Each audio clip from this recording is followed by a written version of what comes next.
Today we are going to discuss the cloud machine learning project. Coming to the project, the title of the project is Predicting the Risk of Disease in Agriculture Crop Using Machine Learning Techniques. As you know, food is the integral part of human life.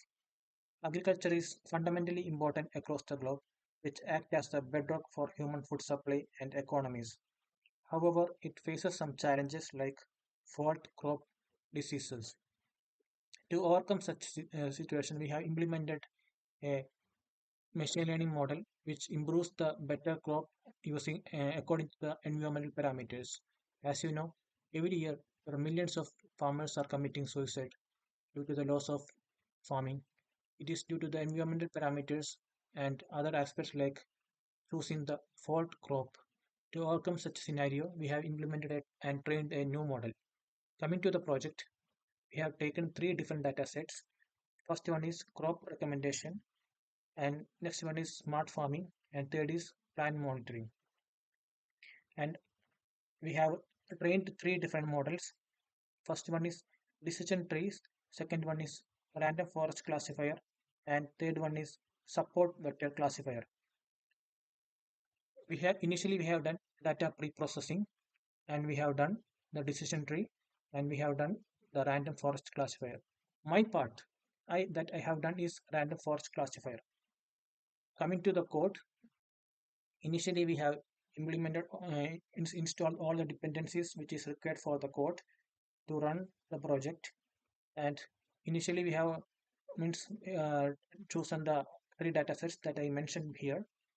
We have load the data sets. After that we have renamed the columns which is used needed for the project, as the alignment is very important, so we have trained it very properly.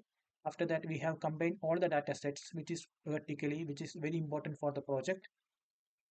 And to means in order to make the dropping the missing values, we have run the code, and we have defined the features and target for where we need to things, where the we need to implement, and like that we have trained and test the code, which is very important for the project.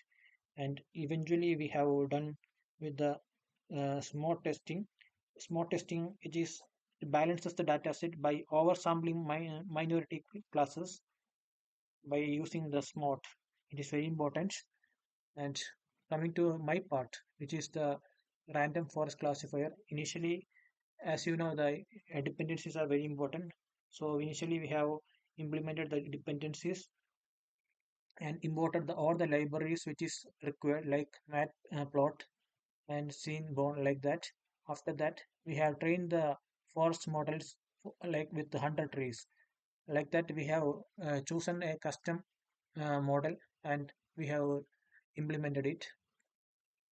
And later we have evaluated the test set and confusion metrics, which is important for the project. Just let's run the project. Initially we need to run the data pre-processing, which is very important for running the project. After that we came to the my model, which is that I had done is random forest classifier, which I load currently. I'm going to load the my data set. It is loading now, and we got the result. As you saw, the random forest classifier, as I told before, the random forest classifier which provides the sole reason behind the random forest classifier that I didn't mention, I think. So why I choose is because of the accuracy rate. It is very important, which provides the proper accuracy rate compared to the other models.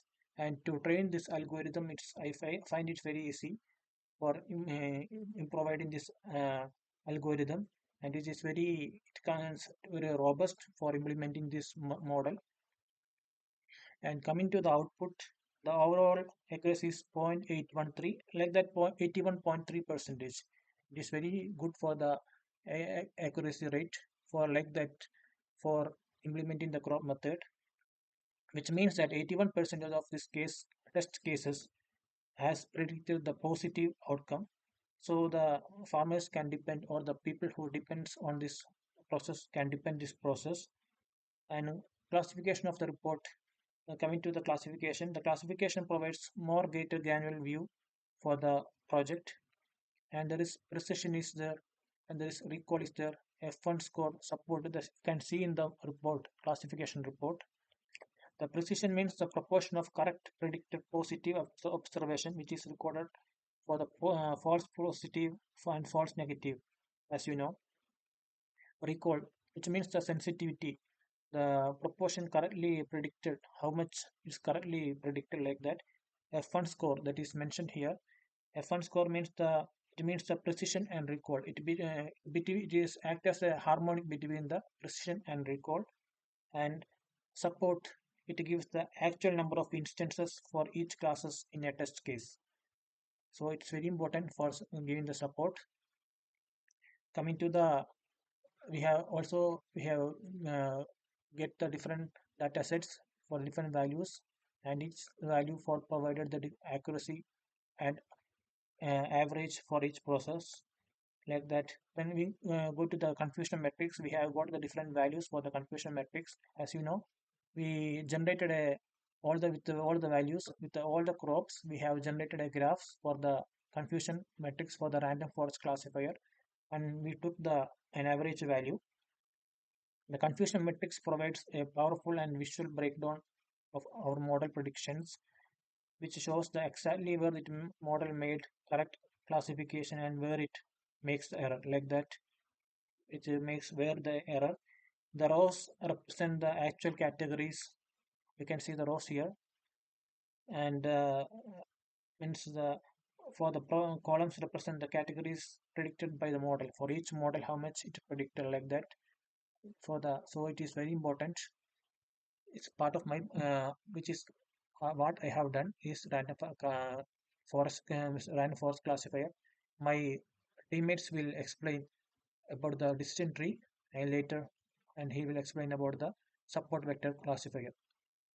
From the overall outcome, it is evident that comparing the three models which we have done, the model which I have done, the random forest classifier, performs very well.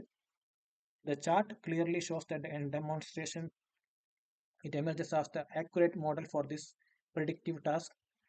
It is significantly outperformed both the other models like we shown before, and the latency is very less for the prediction time. It also very less for decision tree and the random forest classifier. And for my model, it shows a moderate latency, like that. You can show the value of the it is very low, less for the decision tree, but for my model it is a moderate latency, but for the that model it shows somewhat big, and like that. So the proper and actual result generated is for the random forest classifier. So in every aspect, the best outcome is provided by the random forest classifier. And let's conclude about the project. By the overall comparison and the taking all the parameters, the random forest classifier strikes the optimal balance. It's the significantly higher accuracy, and often it provides a better result. And we have chosen the different means a set of for trees comparing for each values, and that's about the project. So thank you for the time.